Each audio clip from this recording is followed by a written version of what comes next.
Assalamualaikum everyone, this is Uru Shakil the facilitator and today we will talk about the next test. ठीक है, जो government sense का हमारे पास test होने वाला है आईटी कोर्स के लिए, उसमें क्या आ सकता है, क्या पॉसिबिलिटीज हैं कि क्या आए। तो अगर हम प्रीवियस पेपर देखें जो पहला पेपर कंडक्ट हुआ है उसको हम पहले देखेंगे कि जीके के पोर्शन में उन्होंने क्या पूछा है, देन इंग्लिश में क्या आया है और मैथ्स में क्या आया है। बेसिकली जो एक पैटर्न सेट हो जाता है उसी के ऊपर पेपर जो है वो इवेल्युएट किए जाते हैं। पॉसिबिलिटीज यही है कि अब इसी के कुछ और क्वेश्चंस आएंगे, तो इनको आपको अच्छी तरह जो है ना वो मेमोराइज करना है, पढ़ना है, समझना है। तो जीके में इन्होंने क्या पूछा है, जीके में इन्होंने पूछा है प्लैनेट्स के बारे में। ठीक है, पहला क्वेश्चन ही प्लैनेट के बारे में था। उसके बाद जो रिपीटेड क्वेश्चंस आए वो आए माउंटेन रेंजेस के बारे में। ठीक है, या माउंटेन रीजन्स कह लें या माउंटेन रेंजेस कह लें, तो हमें फोकस करना है प्लैनेट्स पे और माउंटेन रेंजेस पे इन जीके। ठीक है, अब नेक्स्ट पार्ट हम डिस्कस करते हैं इंग्लिश का। अगर हम इंग्लिश को देखें तो उसमें आप देखिएगा कि फ्रेजल वर्ब्स आए। ठीक है, जैसे बिकॉज ऑफ दिया हुआ था, इन स्पाइट ऑफ दिया हुआ था, तो हमें फ्रेजल वर्ब को फोकस करना पड़ेगा। ठीक है, फिर दूसरा प्रपोजिशंस। प्रपोजिशंस में आपको बहुत अच्छी तरह आना चाहिए। बेसिकली प्रपोजिशंस में सब के सब कुछ ना कुछ गलती करते हैं, लेकिन आपको इस प्रपोजिशंस को पढ़ना पड़ेगा। ठीक है, उसके बाद एक पंचुएशन का सवाल था, सिर्फ एक ही पंचुएशन का सवाल था, लेकिन पॉसिबिलिटी ये है कि पंचुएशन का सवाल रिपीट हो जाए, तो आपको पंचुएशन को भी देखना पड़ेगा। उसके बाद आपने देखा होगा कि इसमें आ रहे हैं कलेक्टिव वर्ड्स।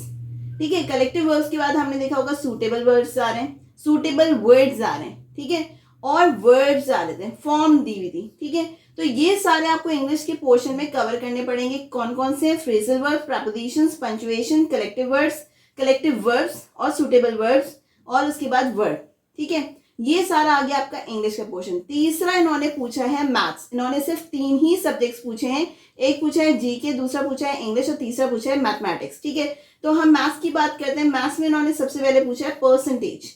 ठीक है, परसेंटेज के बाद उन्होंने पूछा है कॉस्ट, यानी कॉस्ट निकालनी है आपको किसी भी प्रोडक्ट की। ठीक है, उसके बाद हमारे पास आ रहा है स्पीड का क्वेश्चन दिया गया है। स्पीड का हमें फॉर्मूला यूज करना पड़ेगा, क्योंकि अगर इन्होंने डिस्टेंस दिया तो हो सकता है पॉसिबिलिटी ये कि वो टाइम दे दें या स्पीड दे दें। ठीक है, तो आपको स्पीड को अच्छी तरह देखना पड़ेगा। फिर एरिया एंड पैरामीटर दिया है, तो एरिया एंड पैरामीटर को भी आपको समझना पड़ेगा, इसको निकालना आना चाहिए।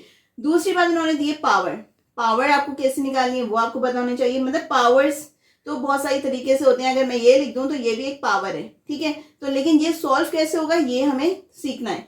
उसके बाद आगे आपके पास डिस्काउंट के क्वेश्चन। डिस्काउंट के बाद हमारे पास आ रहे हैं प्रॉफिट के क्वेश्चन। प्रॉफिट के बाद हमारे पास इन्होंने पूछा है एवरेज रेट। ठीक है, इक्वेशन। अगर आप देखें तो मैथ्स का जो पोर्शन है वो बहुत ज्यादा है, तो आप फोकस करेंगे मैथ्स के ऊपर।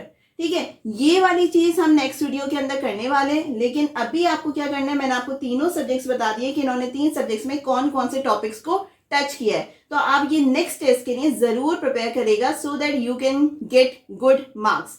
25 क्वेश्चन से पॉसिबल है कि आप 19 और 20 सिक्योर कर लो। ठीक है, all the best, thank you so much.